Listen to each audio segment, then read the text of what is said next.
The difference between a leader and a follower is the percent of time spent forward looking. How sharp is your business vision for 2023? I had a toy as a child that seemed super cool at the time. It was a remote control car that had the capacity to make 3-point turns when they bumped into something.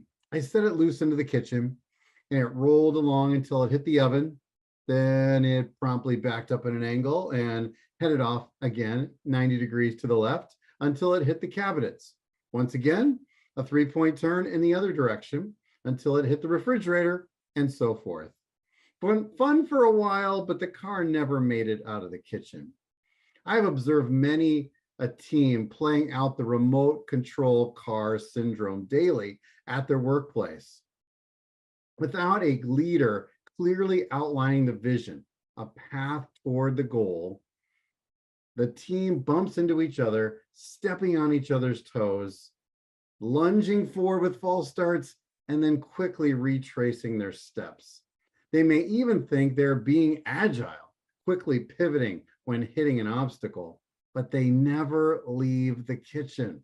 They never get to experience the momentum of success. And sadly, those employees who are craving clarity get sick of hitting their heads into walls and they eventually leave the team.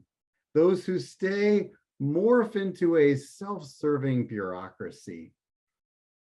Wise Solomon once said, without vision, the people perish or they run amok. And I also believe that followers are desperately trying to find out where their leaders are taking them. I've seen employees lean in and light up when their leader actually hosted an all hands meeting and cast the exciting vision for the year ahead. If you were to ask your team if they knew where the organization is headed, would they answer yes and be able to pinpoint it as if one voice? Entrepreneurs, if you were to ask yourself what your 1-year plan was, could you do that right now? Research says that managers spend less than 3% of their time looking into the future. So let's be honest, it's difficult to get the vision time, working on the business time when you're in the flow of your to-do list, the working in the business time. Yet we know if we're crystal clear with our vision, we get invigorated. And it's been said that when employees believe in what they're doing, they'll walk through walls for you.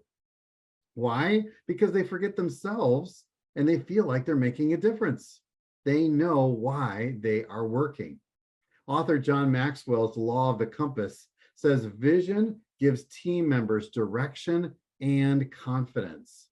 So if you're the leader, accept the role as vision crafter. The difference between a leader and a follower is the percent of time spent forward looking. You can build your forward looking muscles by finding a visionary leader in the Tri-Cities or in your industry and picking their brains. You can also read biographies of visionary leaders. It starts with crafting the vision. When I speak on this topic, I pull out my binoculars and I say that a leader must first see the vision clearly themselves before then casting it to the rest of the team. So here are 5 quick tips for crafting the vision. First of all is determine where you are now and why you cannot corporately stay here. Reality without vision destroys possibility. Vision without reality destroys credibility, says Robert Quinn. He is a change leader. The same type of thinking that got you here is not going to keep you growing. You have to show why your organization can no longer stay here and must pursue the journey to there. Second tip is dream about where you want to take your organization. What is the fire in your belly? Because visions stick to you. You can't shake them off. You wake up the next morning and they're still there.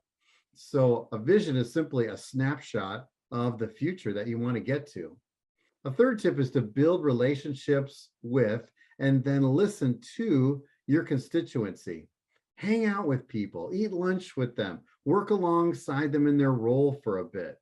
Manage by wandering around, the old MBWA, being present and being a noticer. Find the common aspirations of all your constituents. This is the pre-work to the buy-in of the vision. It's not just your vision, it's gotta be a shared vision. In one-on-ones, ask why people stay working for you and why people continue to purchase from you.